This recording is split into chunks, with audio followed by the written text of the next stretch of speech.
Entonces, hoy vamos a estar estudiando la lección 20, ¿no? En sus notas yo creo que tienen un errorcito de escritura y es que está apareciendo lección 21 para que lo corrijan ahí, pero la lección 20 consiste en Hechos 11, 19 del 12 al 25. Entonces la idea es que estemos ahí concentraditos en la lección 20, que sería el capítulo 11, versículo 19 de Hechos. Entonces voy a compartir para ustedes por acá en la pantalla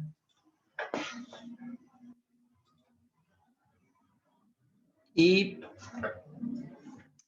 aquí está en pantalla de ustedes, lección 11, capítulos, y si ustedes pueden ir abriendo sus Biblias ahí en el capítulo 11 de Hechos, para que ahí vayamos como corroborando lo que vamos a estar estudiando desde el versículo 19, porque la clase pasada llegamos hasta el versículo 18.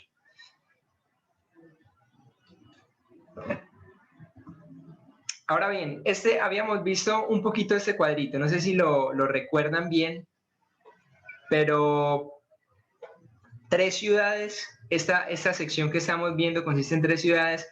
La primera ciudad fue la ciudad de Cesarea, donde estuvimos viendo a Cornelio. Recuerden lo que vimos la clase pasada, cuando Pedro va y visita a Cornelio en Cesarea. Hoy la próxima clase nos vamos a estar centrando en Antioquía.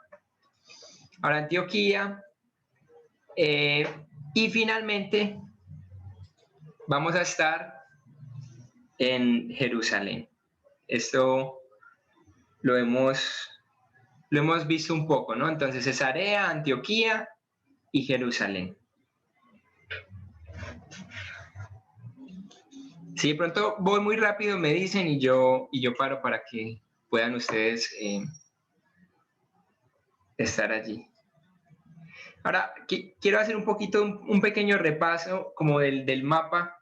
Esto pues no está ahí en sus notas, pero quiero hacerlo para que ustedes no se me pierdan mucho, ¿no? Recuerden que estuvimos identificando algunas secciones. La primera de ellas es la sección 1, ¿no? Que empezamos en Jerusalén. Luego sección 2, que fuimos a Judea, Galilea y a Samaria. Luego la sección 3, que es a los gentiles. Por allí es por donde estamos. Va a haber una sección 4 que es Asia Menor, luego Europa y finalmente vamos a terminar en Roma. Acá hay unas ciudades importantes en este proceso de ir de Jerusalén a Roma, y la primera de ellas es, bueno, Jerusalén como tal, luego Cesarea, que fue donde estuvimos en la clase pasada, pero luego Antioquía, que es donde vamos a estar hoy en la iglesia de Antioquía. Esa es fácil de aprender, pues porque se relaciona mucho con nuestro municipio, ¿no? Con Antioquia, eso es lo que la tilde es como diferente. Y Éfeso y finalmente Corinto. Son ciudades bien importantes en todo esto. Eso no está en su mapa y no tienen necesidad de ponerlo allí. Ahora Antioquía, capítulo 11, versículo 19, aquí les muestro en el mapita ya un poquito más acercado el lugar donde queda. Era una ciudad que tenía aproximadamente 500,000 habitantes en la época. Y eso incluía una población súper grande de judíos. Antioquía era la tercera ciudad en el Imperio Romano después de Roma y Alejandría.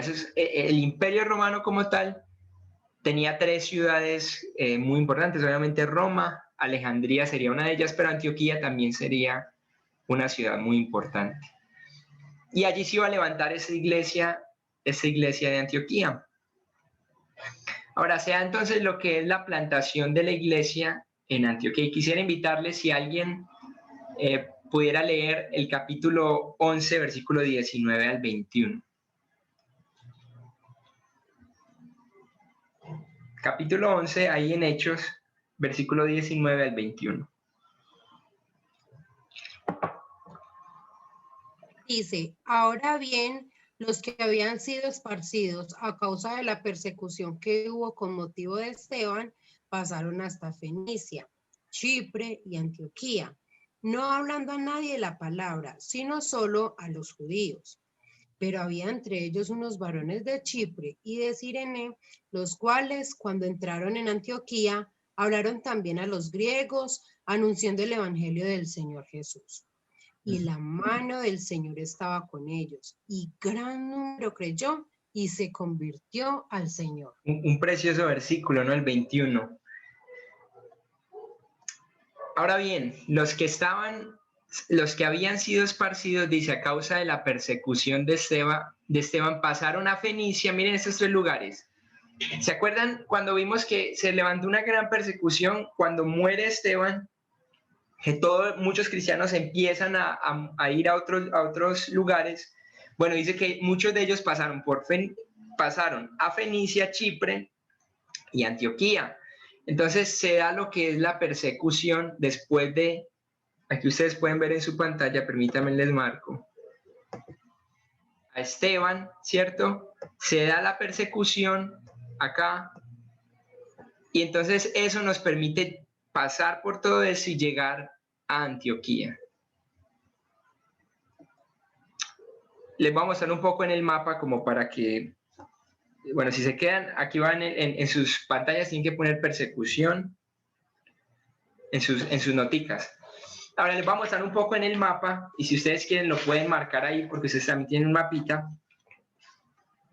La idea es que estamos en Jerusalén, dice que cuando se dio la persecución de Esteban, ¿cierto? Podríamos poner aquí Esteban, a ver si soy capaz de copiar.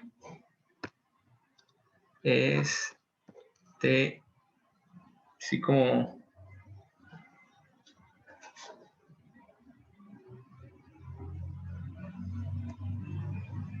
Cierto, Esteban aparece por aquí. Perdonan la letra tan fea, sino que no tengo el lapicito. Entonces, de Jerusalén se da la persecución de Esteban, y entonces dice que algunos pasaron por Fenicia, otros fueron a la isla de Chipre, y de ahí saltaron a Antioquía. Ahora, ¿a quiénes predicaron el evangelio? Esos que salieron desde Jerusalén, ¿a quiénes fueron predicando el evangelio? Inicialmente dice el versículo 19 al final. Solo a los judíos. Ok, solo fueron predicando a personas judías. Eso es un dato importante, porque recuerden que todavía se cree que Jesús llegó, en cierto modo, en los primeros cristianos por los judíos. Pero entonces el Señor está tratando de cambiar esa mentalidad a que entiendan que también era para los gentiles. Entonces, evidentemente, dice que hablaban solo a los judíos, sino solo a los judíos.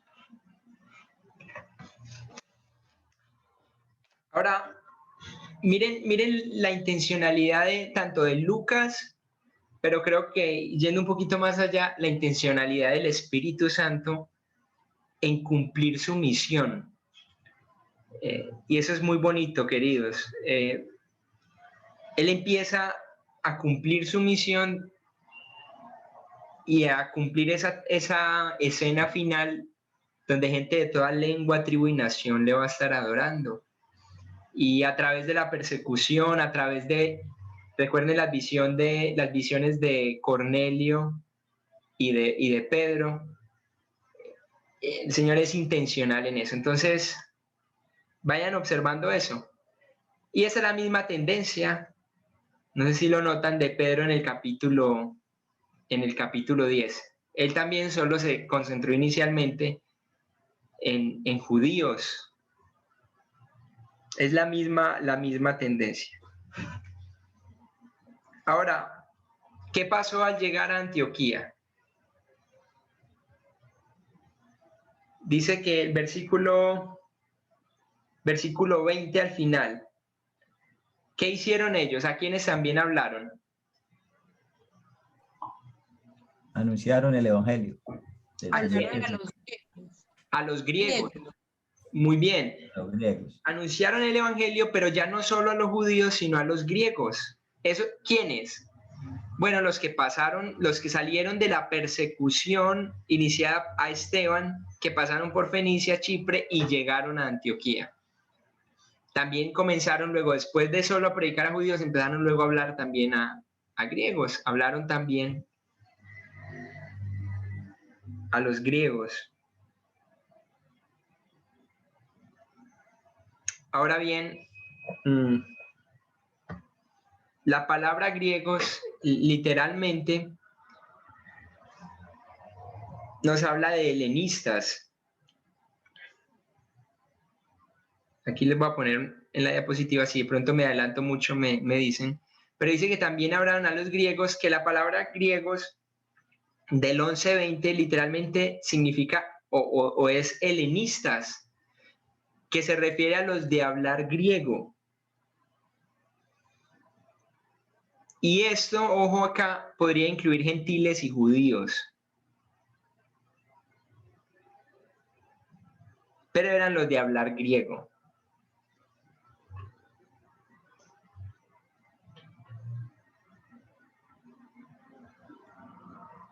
Ahora, basado en el contexto, dice ese comentario, Richard sugiere que los helenistas eran sin duda gentiles, pero gentiles quienes habían tenido algún contacto con el judaísmo.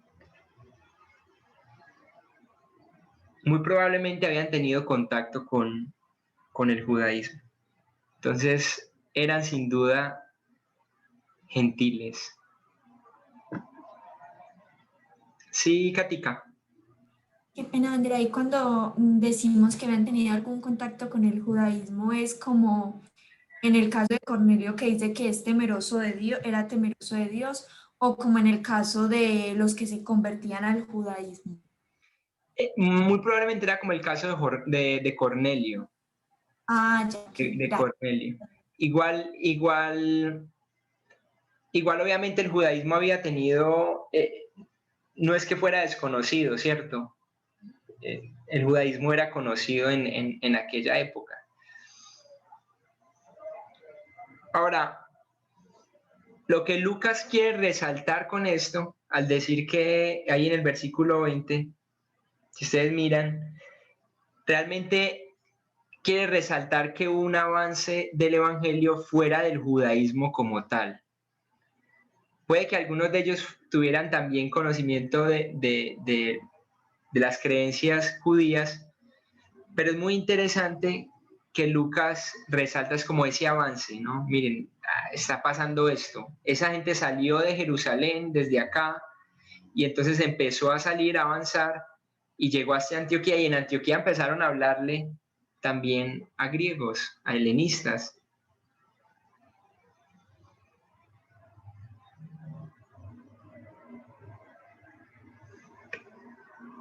Ahora van conmigo ahí, ¿no? Si de pronto me les adelanto, me dicen. Sí. Ahora, hola. No, que sí, que vamos ahí contigo. Ok. Ahora, ¿quiénes son los que anunciaron el evangelio también a los griegos? ¿Quiénes fueron esas personas? Bueno, según el capítulo 11, versículo 20, dice que personas, varones que eran de Chipre y de Cirene. Como para que ustedes tengan una idea en el mapa, Cirene estaría por este lado. Y Chipre sería lo que sería la isla de Chipre.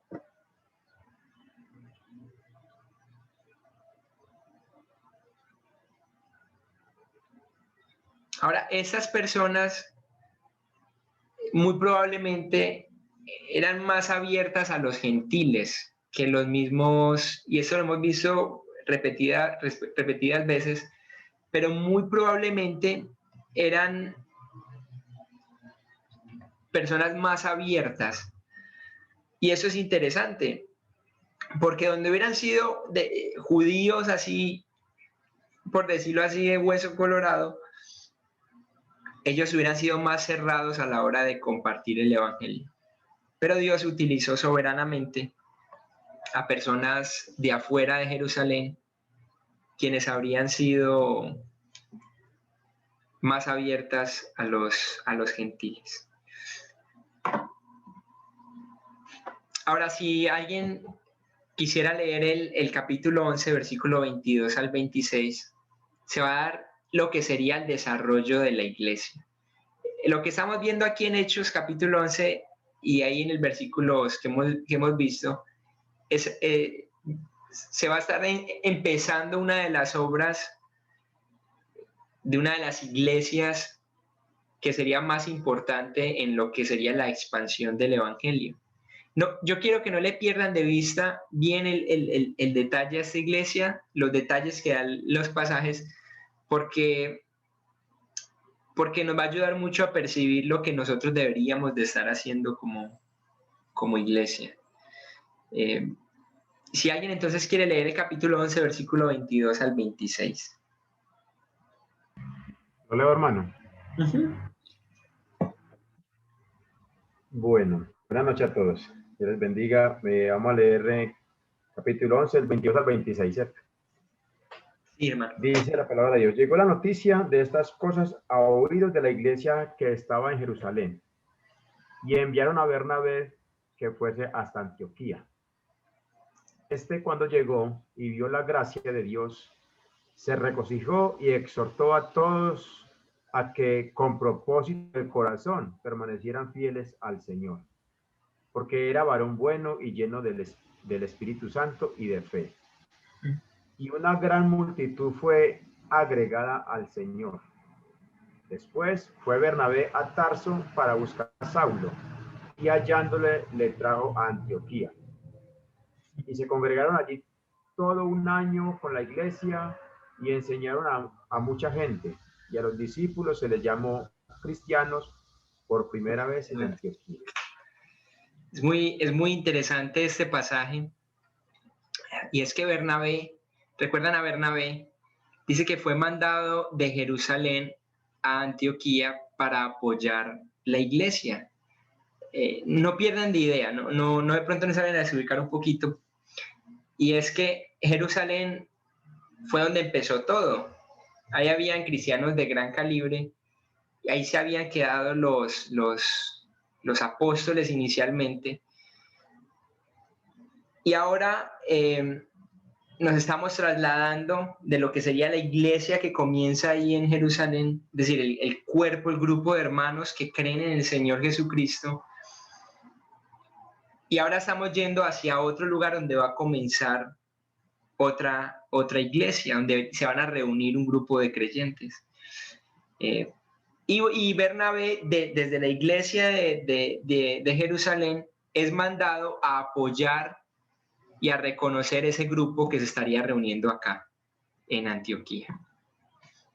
Interesante, es como si lo pusiéramos en palabras de nosotros sería, bueno, o por ejemplo en el caso de nuestra iglesia, ahora que Freddy salió, sería como que él llegara allá y dijera, no, aquí hay un grupo de hermanos que ama fervientemente al Señor, ¿cierto? Y se nos diera noticias a nosotros, entonces nosotros como iglesia, digamos, no, vamos a mandar a nuestro hermano Hernán Blandón.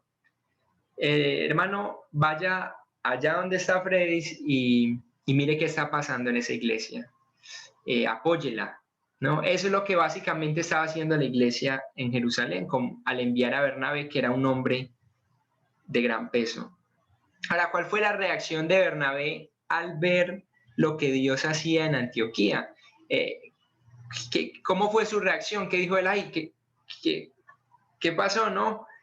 Y lo van a encontrar en los versículos que leímos, versículo 23. Y de pronto hay dos palabritas exactamente, están junticas prácticamente. Dice que se llenó de regocijo. Se regocijó y exhortó a todos a que... Ok, regocijó y exhortó. Gracias, mi hermano. Él se regocijó porque vio todo lo que el Espíritu Santo, ni siquiera los hombres, estaban haciendo. Eso es muy interesante. Y los exhortó, los animó. Él se regocijaba en lo que Dios estaba haciendo esto es muy importante, aún fuera de Jerusalén, y vino al lado de la iglesia para exhortarlos en su fe. Entonces se regocijaba, y les voy a señalar, y les exhortaba en su fe.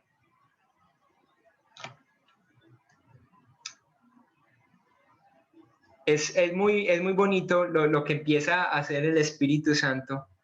Normalmente lo que hace el Espíritu Santo genera gozo, lo que hace el Espíritu Santo. Lo que hace el Espíritu Santo normalmente no tiene sombra de duda, porque Él obra siempre perfecto. Entonces Él llega y ve esto y dice, no, esto es increíble. Y su corazón se llena de gozo y dice, yo creí que esto solo estaba pasando en Jerusalén, pero aquí también hay personas que han creído en Jesús para salvación. Y los anima. Ahora, ¿cómo Lucas, el que está escribiendo el libro, describe a Bernabé? Y eso lo vamos a encontrar en el versículo 24, mírenlo. Dice que era un varón bueno, por acá, lleno del Espíritu Santo y lleno de fe. Un varón bueno, lleno del Espíritu Santo y lleno de fe.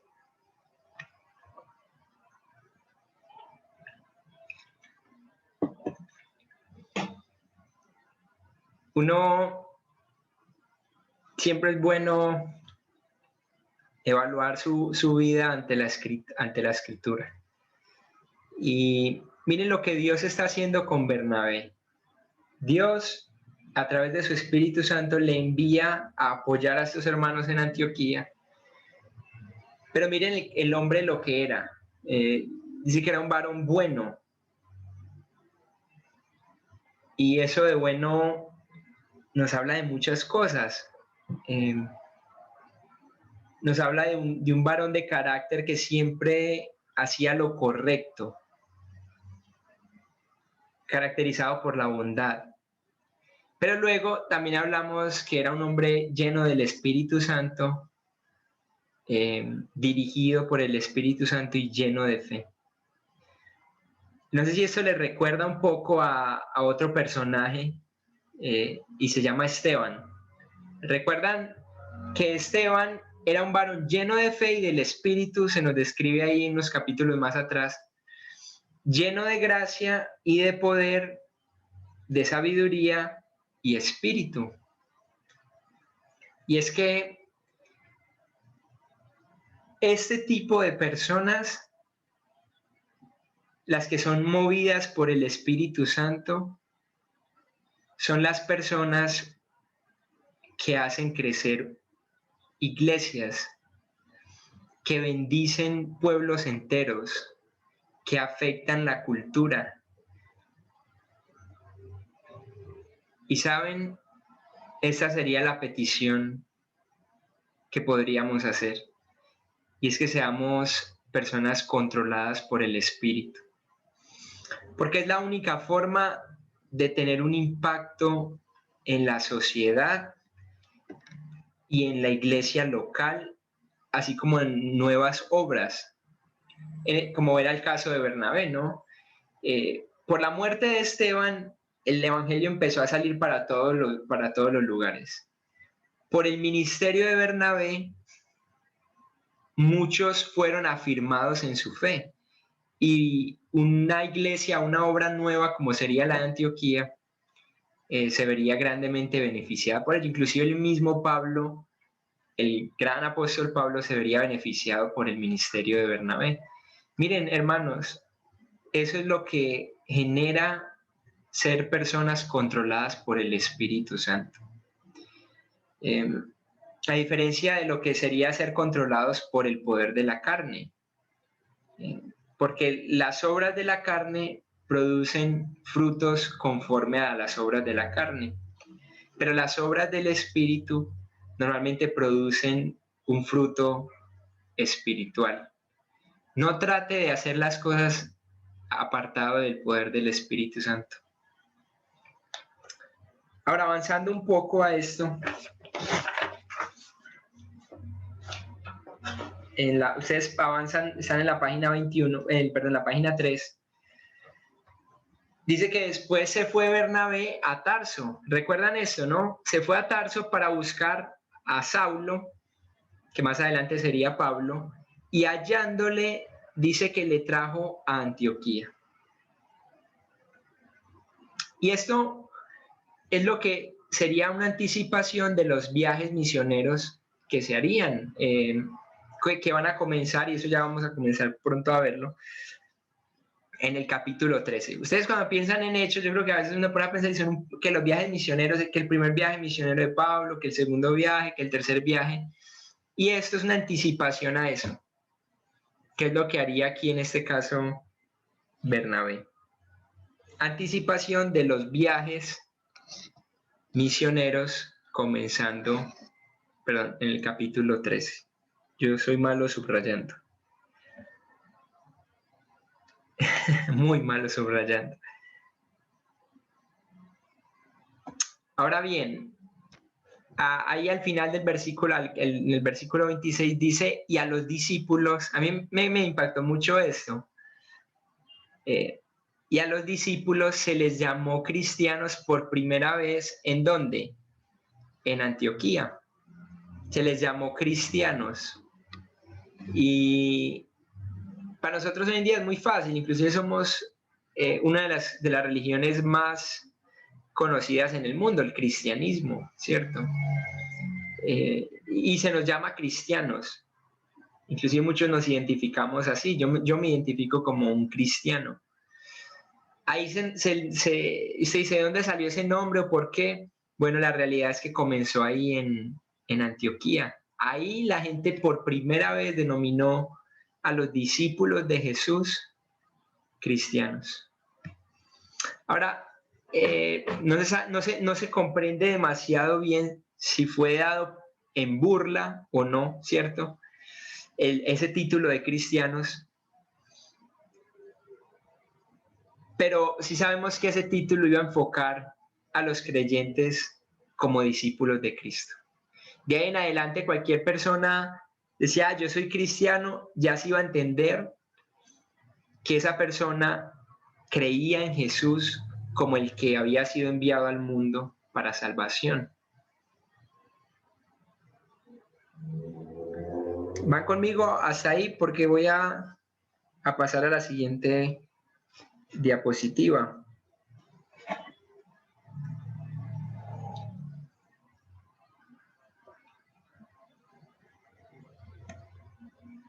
Ahora, posiblemente este evento refleja, es muy importante porque refleja la transición del movimiento cristiano ya de ser, ojo a esto, una secta dentro del judaísmo a comenzar a ser un movimiento separado. ¿Qué significa esto? Es decir, a los cristianos ya no se les veía como un grupo de personas que estaban con los judíos o que pertenecían a los judíos o que era una secta dentro del mismo judaísmo, sino que ya se les iba a ver como algo separado, independiente del judaísmo. Y esto empieza a ser importante para la identificación de lo que sería al día de hoy el cristianismo.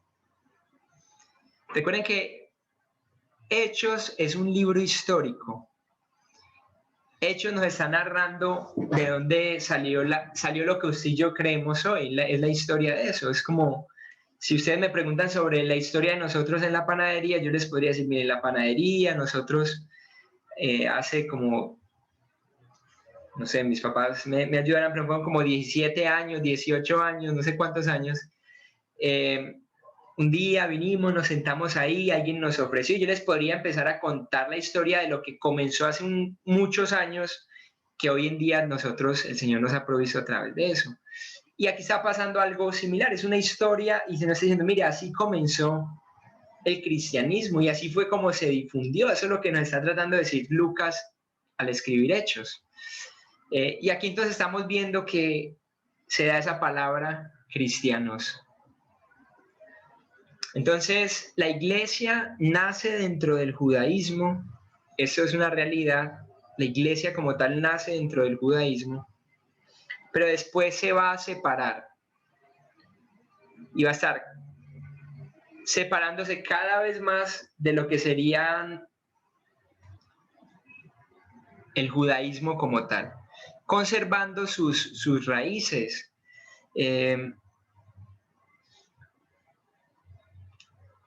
Y eso va a empezar desde el capítulo 3. No sé si recuerdan que Pedro y Juan dice que aún iban al templo a hacer las oraciones en el templo a la hora, si no estoy mal, a las 3 de la tarde o algo así, según nos relata el mismo Lucas en Hechos. Pero entonces eso va avanzando, aparece la oposición del concilio, donde los mismos judíos, recuerden, los principales del judaísmo, empiezan a pegar el grito en el cielo. Y entonces aparece la oposición que probablemente consideraba a la iglesia como una secta dentro del judaísmo por las autoridades del concilio, ¿no? Por allá en el capítulo 7 se va a hacer más grande la brecha. Bueno, no sé si me adelanté mucho. Voy a dejarles ahí para que puedan tomar nota.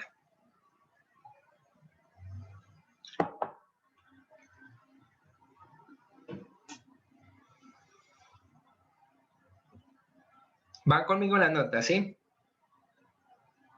Ander, ¿te podrías esperar un momentico, por favor? Ay, sí, Andercito, porque me tocó reiniciar del celular, porque se me murió el computador. Amor, se murió el computador. Háganle. Mientras tanto va a traer un poquito de agua.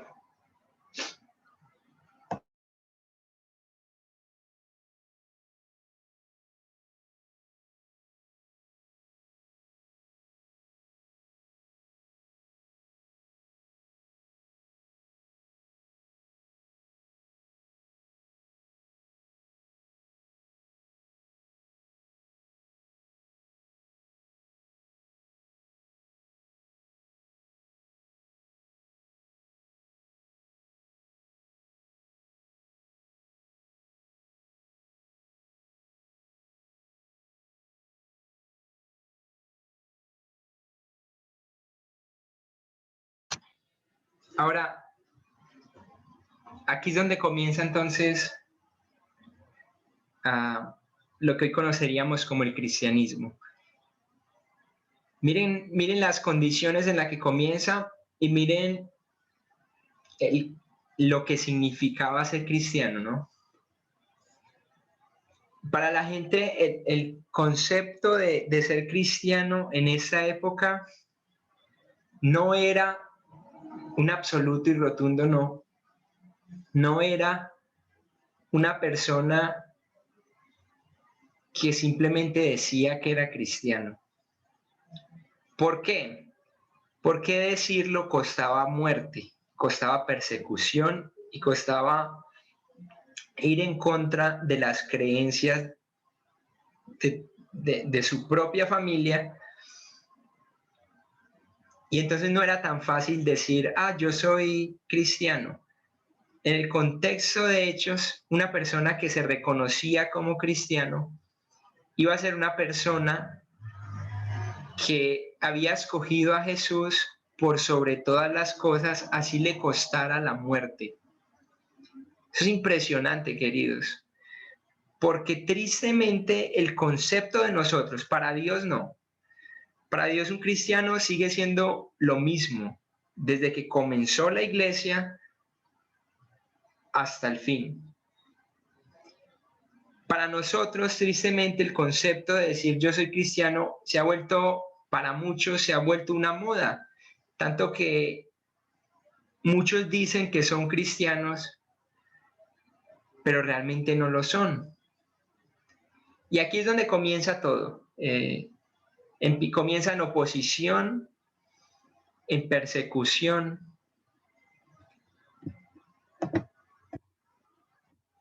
Recuerden a Esteban. Ser cristiano finalmente implicaría ese sentido de ser mártir, ser testigo. Y finalmente, entonces, cuando se llega al capítulo 11, dice, la misma gente comienza a decir, estos son cristianos, son personas que han aceptado a Jesús como el Mesías del mundo, como el Salvador del mundo. Judaísmo y cristianismo, y se empieza a abrir esa brecha. Esto, hay algo importante que no quiero que pierdan de vista, es esta notica de acá, y es que, a ver, yo pongo otro colorcito, y es que la separación del cristianismo del judaísmo no ocurrió de inmediato, ¿cierto? Pero fue más bien un proceso. No fue algo así de inmediato, fue inclusive muchos años. Fue un proceso durante un tiempo guiado por el Espíritu Santo.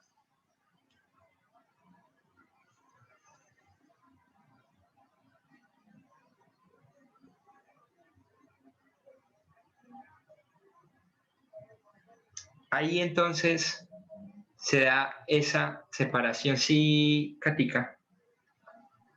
Ander, es que con esto se me viene a la mente una gráfica que nos mostraste al inicio, como en la introducción de Hechos, que a medida que va pasando Hechos, van habiendo menos judíos que se convierten y más gentiles. Es como la grafiquita que iba al contrario. Y ahora pues como con todo esto lo vamos entendiendo y también se hace mucho más, ¿cómo decirlo? Como entendible que menos judíos aceptaran al Señor Jesucristo. Bueno, por una parte por lo que acabaste de explicar de eso del miedo a ser perseguidos, pero también por otra parte porque el cristianismo también se estaba introduciendo entre el mundo gentil. Difícil comprenderlo para los que tenían el Espíritu Santo, mucho más para los judíos que ahí sí no querían saber nada de eso. Claro. Entonces ahí como que refrescar la mente con esa gráfica y entender qué es lo que está pasando ahorita ahí en Hechos. Claro. Gracias, Katica. Andreita. Era como un avance del Evangelio.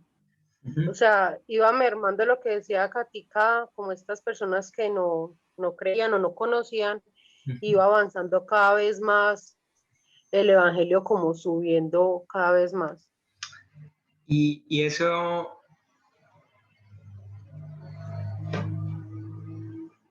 debería de pasar a todo lugar donde llega el Evangelio con el poder de Dios. Hay muchas historias misioneras, quizás algunos sepan más que yo, de cuando el Evangelio ha llegado a ciertos pueblos.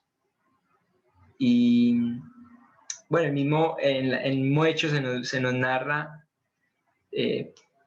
también por allá, donde se dice grande, la diosa de Diana, si no soy mal, diosa déjenme, yo miro acá.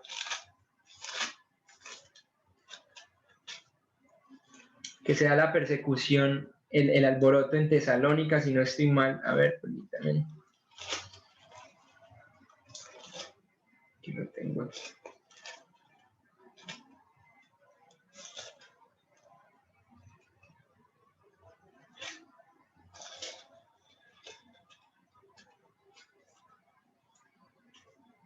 Aquí está.